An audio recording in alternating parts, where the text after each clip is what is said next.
नमस्कार मंडळी, नवीन एका इंटरेस्टिंग व्हिडिओमध्ये सर्वांचं मनापासून स्वागत आहे. मित्रांनो, महाराष्ट्रातील संजय गांधी निराधार अनुदान योजनेपैकी दिव्यांग अनुदान योजनेच्या लाभार्थ्यांसाठी ही व्हिडिओ अतिशय महत्त्वाची असणार आहे. राज्य सरकारच्या माध्यमातून दिव्यांग व्यक्तींना अनेक वैयक्तिक लाभाच्या त्याचबरोबर सामूहिक लाभाचे योजनांचा लाभ दिला जातो. 1500 रुपये लाभार्थ्यांच्या खात्यामध्ये येतात. ही एक वैयक्तिक लाभ आहे. त्याचबरोबर जर समजा तुम्ही ग्रामपंचायत हद्दीमध्ये राहत असाल, जिल्हा परिषद पंचायत समितीच्या हद्दीमध्ये जर राहत असाल तर तुमच्या कानावरती एक बातमी आली असेल, जर तुम्ही दिव्यांग असाल तर, की मालमत्ता करामध्ये किंवा पाणीपट्टीमध्ये दिव्यांग बांधवांना 50% सवलत किंवा सूट दिली जाते. हे तुमच्या कानी आलं असेल. पण या व्हिडिओच्या माध्यमातून मी तुम्हाला स्पष्टपणे सांगतोय की फक्त मालमत्ता कर, जी घरपट्टी असते, टॅक्स पावती असते, त्यावरती तुम्हाला म्हणजे जो मालमत्ता करासंदर्भात जो शासन निर्णय राज्य सरकारच्या माध्यमातून जाहीर झालाय, त्या शासन निर्णयाच्या आधारावरती फक्त तुम्हाला 50% सवलत ही फक्त मालमत्ता कर याच्यावरतीच मिळणार. पाणीपट्टी याच्यावरती नाहीये. त्या ठिकाणी स्पष्टपणे मुद्दा दिलेला आहे की पाणीपट्टीवरती तुम्हाला कोणत्याही प्रकारचं या ठिकाणी सूट मिळणार नाही.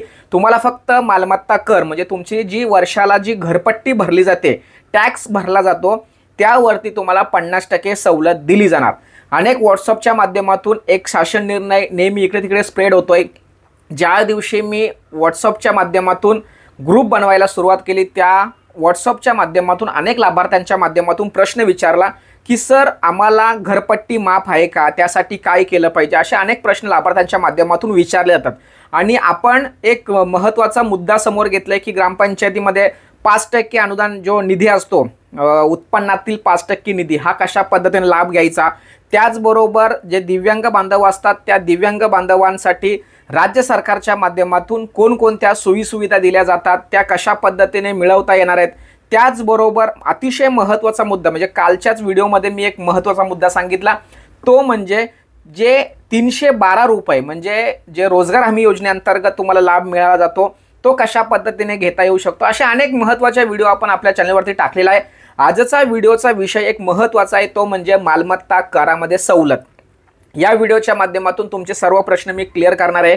एक लक्षात ठेवा, मालमत्ता कर सवलत हा एक महत्त्वाची योजना आहे, पण ती ग्रामपंचायत, नगरपंचायत किंवा जिल्हा परिषद यांना राबवणं जरी बंधनकारक असलं तरी ती कंपल्सरी म्हणजे बाबा हे पैसे त्या लाभार्थ्याला मिळालेच पाहिजे. समजा आता दिव्यांग बांधव असेल तर तुम्हाला 1500 प्रत्येक महिन्याला येतातच, तुम्ही लाभार्थी आहेत. पण दिव्यांग बांधवांसाठी मालमत्ता कर ही एक वैयक्तिक योजना आहे. 5% निधी जो ग्रामपंचायत असेल, पंचायत समिती, जिल्हा परिषद यांच्या उत्पन्नातून जो गोळा होतो, त्यापैकी ज्या काही योजना राज्य सरकारने जाहीर केलेल्या आहेत, मी शेवटी तो शासन निर्णयामध्ये तो मुद्दा कुठे आहे हेही तुम्हाला दाखवणार आहे. किंवा खरंच शासन निर्णयाच्या माध्यमातून 5% निधीतून मालमत्ता करामध्ये सवलत दिली जाते का, हा शासन निर्णय सुद्धा मी तुम्हाला नंतर वाचून दाखवणार आहे. पण त्या अगोदर काही महत्त्वाच्या बाबी मी तुम्हाला स्पष्टपणे सांगतोय. जे 5% उत्पन्न गोळा होतं, त्यापैकी सर्व काही योजनांपैकी काही ठराविक योजना तुम्ही राबवू शकता. कंपल्सरी नाही, सक्तीचं नाही, लक्षात ठेवा.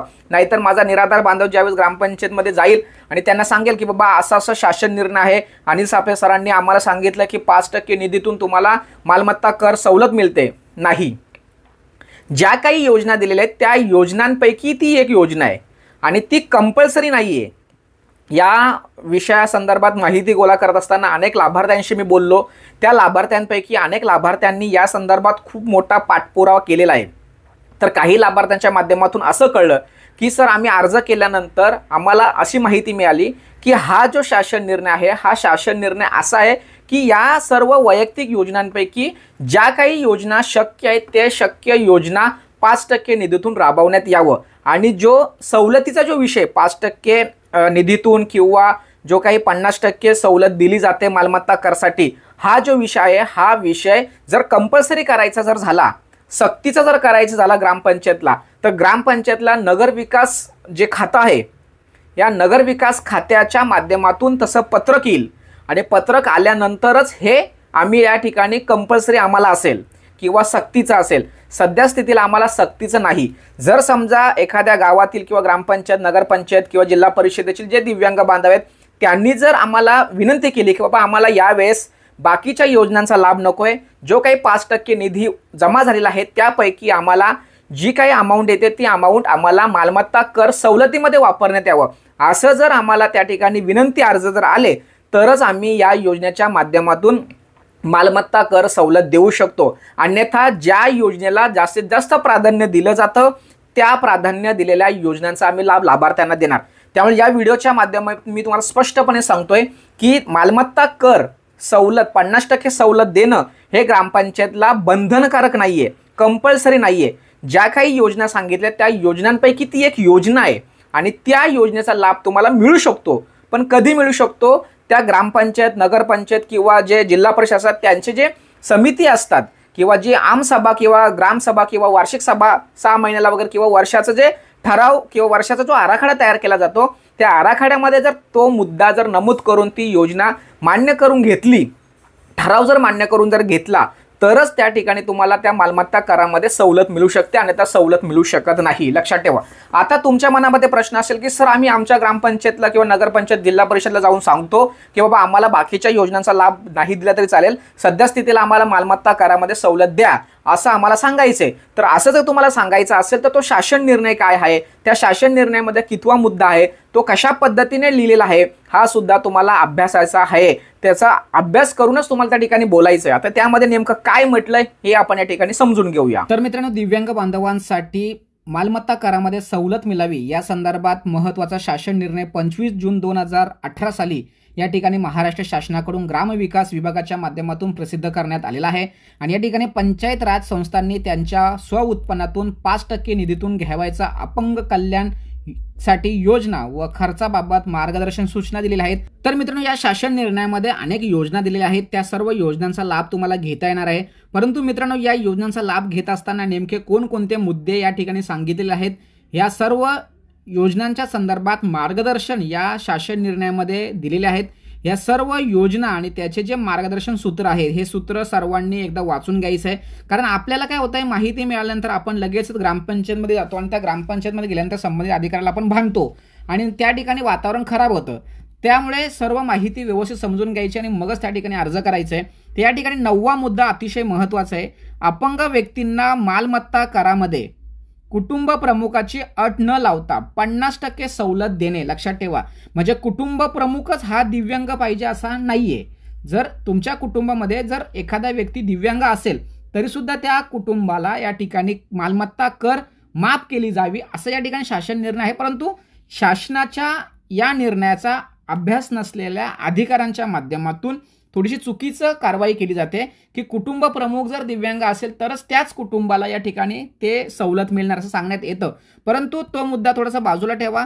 या ठिकाणी जो मुद्दा तुम्हाला मला समजावून सांगायचा आहे तो मुद्दा असा की जे अपंग किंवा दिव्यांग व्यक्ती आहेत त्यांना 5% निधीतून 50%ची जी मालमत्ता करामधील जी सवलत आहे ती सवलत देण्यासंदर्भात हा अतिशय महत्त्वाचा निर्णय राज्य सरकारच्या माध्यमातून घेण्यात आलेला आहे। तर महाराष्ट्राचे उपमुख्यमंत्री अजितदादा पवार साहेब यांनी सुद्धा एक घोषणा केली होती। पिंपरी चिंचवडमध्ये जानेवारी महिन्यामध्ये एक कार्यक्रम होता, पर्पल महोत्सव म्हणून किंवा जल्लोष म्हणून एक कार्यक्रम होता आणि त्या कार्यक्रमामध्ये त्यांनी असं सांगण्यात आलं की बाबा जर दिव्यांग बांधवांना जर 50% मालमत्ता करामध्ये जर सवलत द्यावी असं जर वाटत असेल तर महानगरपालिकेने त्या संदर्भात प्रस्ताव आमच्याकडे पाठवावा। आता तो कार्यक्रम ग्रामपंचायतीचा नव्हता किंवा जिल्हा परिषद किंवा पंचायत समिती या कार्यक्षेत्रामध्ये नव्हता, तर तो महानगरपालिकेमध्ये होता। तर महानगरपालिकेमध्ये तो नियम लागू केल्यानंतर साहजिकच आपल्या ठिकाणी म्हणजे महाराष्ट्रात सर्व ठिकाणी तो लागू होणार। तर त्या ठिकाणी अजितदादा पवार साहेब यांनी असं म्हटलं की जर समजा महानगरपालिकांकडून जर प्रस्ताव आमच्याकडे आला तर आम्ही मंत्रिमंडळाच्या मध्ये हा निर्णय घेऊ, मंत्रिमंडळामध्ये याच्यावर चर्चा करू आणि आम्ही महाराष्ट्रातील सर्व दिव्यांग बांधवांना म्हणजे लोकसंख्येचे 5% लोक दिव्यांग आहेत, लक्षात ठेवा, म्हणजे आपली संख्या सुद्धा काही कमी नाहीये। तर या सर्व लोकांना आम्ही मालमत्ता करामध्ये सवलत देऊ। तर त्यासाठी काय करायचंय, त्यासाठी जे महानगरपालिका आहेत किंवा ग्रामपंचायत असेल किंवा सगळे जे प्रशासकीय स्वायत्त संस्था आहेत त्यांनी आमच्याकडे प्रस्ताव पाठवावा। प्रस्ताव पाठवल्यानंतर ते आम्ही मंत्रिमंडळामध्ये घेऊन त्यावरती निर्णय घेऊ असं त्यांनी फक्त सांगितलं आहे। कोणत्याही प्रकारचा निर्णय घेतलेला नाही, घोषणा केलेली नाही, लक्षात ठेवा। आणि त्या संदर्भात प्रस्ताव सुद्धा सादर झालेला आहे, त्यावरती अभ्यास सुरू आहे। तुम्हाला माहित आहे की बाबा शासनाला जर निर्णय घ्यायचा असेल तर तो लगेच घेणार, नाही तर तो लांबला जाणार, या सगळ्या गोष्टी त्यावरती आता मी बोलत नाही। पण एक लक्षात ठेवा, अशा पद्धतीने ह्या मालमत्ता करासंदर्भात सर्व बाबी आहेत, त्यामुळे मालमत्ता करामध्ये सरसकट आपल्याला सवलत मिळेल हे डोक्यातून काढून टाका. तुम्हाला जर सवलत हवी असेल तर तुम्ही तसं वातावरण निर्माण केलं पाहिजे. तुमचा जो अपंगांचा किंवा दिव्यांगांचा जो ग्रुप आहे, समूह आहे, ज्या काही संघटना आहेत, संस्था आहेत, त्यांनी एकत्र जाऊन त्या ग्रामपंचायत, नगरपंचायत, जिल्हा परिषद किंवा सगळ्याच ठिकाणी 5% निधी फक्त त्यांच्यासाठीच नाही, 5% निधी सगळ्यांसाठी आहे. म्हणजे शहरामध्ये सुद्धा आहे आणि ग्रामीण भागामध्ये सुद्धा आहे. तर तो 5% निधीतून मालमत्ता कर कशा पद्धतीने माफ करून घ्यायचा याचा विचार, याचा अभ्यास त्या एरियानुसार दिव्यांग बांधवांनी करायचा आहे. शासन निर्णय काय आहे, कशा पद्धतीने तो राबवला जातो, याविषयी प्रत्यक्षात चित्र नेमकं काय आहे याविषयी मी तुम्हाला संपूर्ण माहिती या ठिकाणी सांगितलेली आहे. त्यामुळे या योजनेच्या संदर्भात काय करायला पाहिजे, काय नाही करायला पाहिजे, जी इतरत्र जी बाबी किंवा महत्त्वाचे शासन निर्णय फिरतात, माहिती फिरते, त्यामध्ये किती तथ्य आहे, ह्या सगळ्या गोष्टी मी तुम्हाला या ठिकाणी समजावून सांगितल्या आहेत. सदर व्हिडिओ, सदर माहिती महाराष्ट्रातील सर्व संजय गांधी निराधार अनुदान योजनेतील दिव्यांग बांधवांसाठी अतिशय महत्त्वाची असल्या कारणाने ही माहिती त्यांच्यापर्यंत पोहोचवण्यासाठी सहकार्य करा. भेटूया पुढील व्हिडिओसह. तोपर्यंत धन्यवाद. जय हिंद, जय महाराष्ट्र.